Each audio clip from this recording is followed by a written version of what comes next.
yes, that's correct. I am a foreign, yes. That's right. That's right, I'm a foreign. I'm from Sri Lanka originally, guys. I've been living in Australia for about 5 years. I learned to use a watch a long time ago, though. Living in Australia for about 5 years. I'm still trying to figure out what sort of identifies Australians culturally, because I just want to sneak in under the radar and just nail life, right? That's my goal. And I've noticed you guys like to shorten words a lot. Right? Even in professional settings, you like to shorten words a lot. Like, for example, a paramedic, you call them an AMBO, right? Short for ambulance driver. A garbage collector, you call them a garbo. But you don't do it consistently. Like, my wife is a pediatrician for some reason.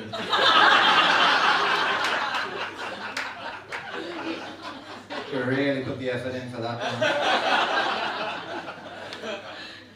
Made that mistake shortly after arriving in Australia. Went to my niece's birthday party and I proudly introduced her to a fiery. I was like, oh, you're a fiery, are you? Well, guess what she does for a living? Don't worry if your kids get sick, they'll be fine. She knows how to make them feel better. It'll be our little secret.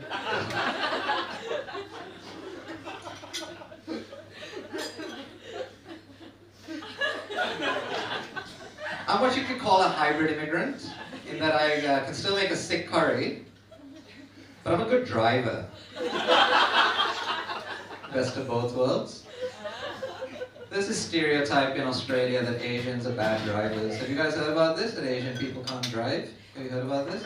I should qualify, by the way, that when I say Asian, I do include myself in this.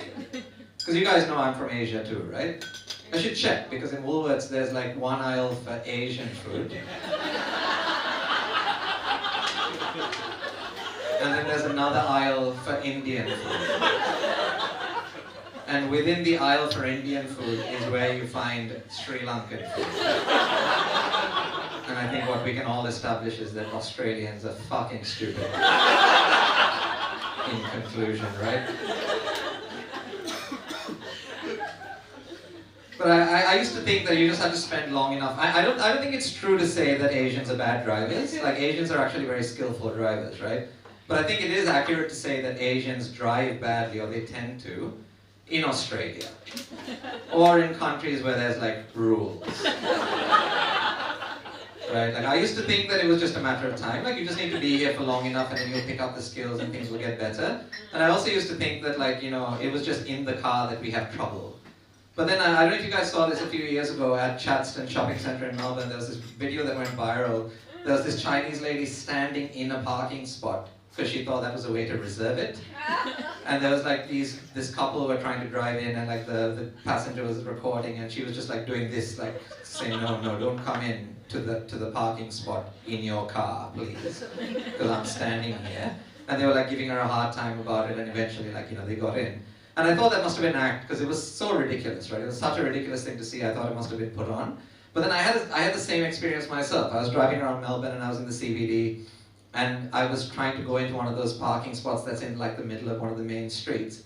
And there was this Chinese lady standing there, and I was just like, what's going on, right? So I just went in, and she was like, no, don't come in. And I just went, all right, there's two of us in this gunfight, and only one of us has got a knife.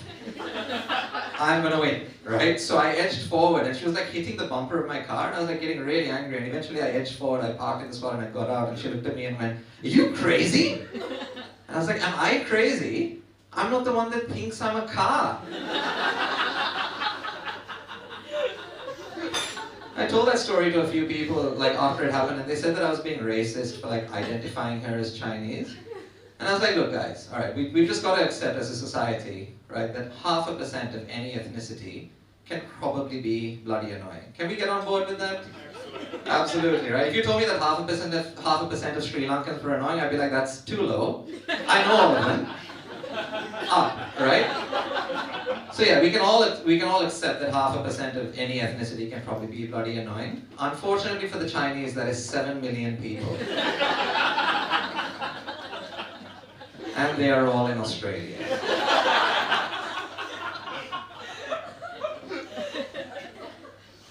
Thank you for legitimizing me. I don't think you are Chinese, but you know. I am. You are. Come on!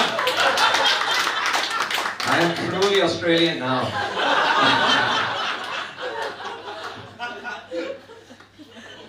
Yeah, another thing I noticed shortly after arriving here was that you guys seem to like animals a lot. So I wanted to get in on the action, so I got myself a couple of dogs. Any other dog owners in here?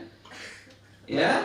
Oh, lady in the blue? Yeah, what sort of a dog do you have? It's a Nova Scotia Dutch Golden Retriever.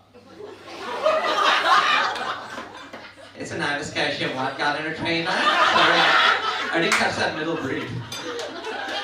Oh, it's okay, it doesn't matter. Sorry, but you were very nice to me. I didn't mean to like do that thing, but you sounded pretty funny. You are lovely, I'm sure. What was the middle breed? It was a Nova Scotia Dutch Golden Retriever. Dot or a duck? Are you sure it's a dog? Is it like a mix of species? You've got a dog and a duck. That's normally the name of a pub. Alright, this is one of those abort missions. I don't know why I bother asking, because genuinely I don't care. I just want to tell you about my dogs. You know what I mean? But we'll chat later. I went pretty unorthodox with the dogs. I got myself a couple of 19-year-old Pomeranians. Yeah, that's right, 19. Do you know what the equivalent age is in human years? It's old as fuck. Old as fuck is the correct answer. I'm basically running a palliative care ward for dogs in my house. They are lovely. There's two sisters. There's a brown one and a white one. The white one is better behaved. Obviously. But she's also blind. To her privilege! No, physically blind. And having dogs introduces you to all sorts of new experiences, you know, because I go to the dog park a lot now, and I was there the other week, and this lady came up to me and invited me to a birthday party for her dog. Have you guys heard about these things? People throwing birthday parties for dogs? Fucking hell, man, what a waste of time that is. And this was a brown woman who invited me as well. That is assimilation working, guys, because that is some of the whitest shit I've ever heard about in my entire life. What a waste of time. She said to me, please come, please bring your dogs. There's going to be a cake with a bone candle and his name on it, and all his friends will be there. Please come. And I was like, I'm definitely not going to that party. If ever there was going to be a party that was going to get shot up in Australia, it would be that one, right? Fucking hell, not a chance. I don't know why people do this, right? Like, I don't know why they kind of go to this extent of throwing birthday parties for their pets and calling their animals fur babies. A lot of them are kind of in my age range as well, like late 20s, early 30s, and they don't have kids. And I reckon they're just suppressing this innate desire to have children. Yeah. And I wish that they would just come out with the truth, right? And just be honest with us all and admit that they want the kudos that people give to mothers, but they don't want to destroy their fanny. Just admit it, the truth will set you free. I've been telling all my friends about how amazing it is to have dogs, and they've been saying, oh, you know, what you described sounds amazing, and I'd love that too, but I don't know if I can put up with the constraints on my freedom. And I go, yeah, I kind of get it, you know, because you can't really go away on a whim when you have pets, you know, and friends of mine want to go traveling for months on end, and you can't really do that. And I say, you know, I get it, I hear you, but I found a way around that. Because I got myself a couple of old dogs. Because you know that saying, a dog is for life, not just for Christmas? These ones are probably just for Christmas. So they'll have a good run, they'll kick the bucket, I'll go off to South America to find myself, come back, repeat.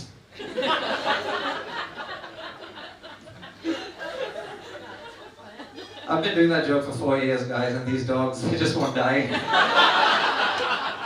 I reckon I've moved my flight about 10 times. It's a fucking shambles, to be honest. Actually, that last bit's not strictly true, because as of about 2 months ago, we had 2 dogs, but sadly, as of about a month ago, we are down to 0. It's very sad. Sorry to drop this bombshell on you. Coco, the brown one, she went first. It's always the minorities that go first, isn't it? In every story. But yeah, she went first, and then Sophia, a couple of weeks later, she was gone. Shows you what happens to the whites when the supportive brown disappears. My help is gone. I may as well die. That's fucking ridiculous, to be honest. But I like it. Yeah, so it's been a very, very sad month for my wife and I. To be honest, it was touch and go as to whether or not I would turn up tonight. But these days in comedy, crying on stage is really good for your career. So I thought I'd give it a crack, you know? Just on the off chance that I'd spontaneously burst into tears. But I have remained stoic throughout, so It's been a fucking waste of time if you ask me. But to honor their memory and in a bid to be accepted as a true white, I have signed up for a half marathon. So I'll be running the Blackmore's half next month. I'm not joking. If you'd like to donate, please do. If you go on Instagram and search for the hashtag #OldGalsForever, you will find the post. I look like I've won every gold medal going in long distance running, but I promise you I'm shit.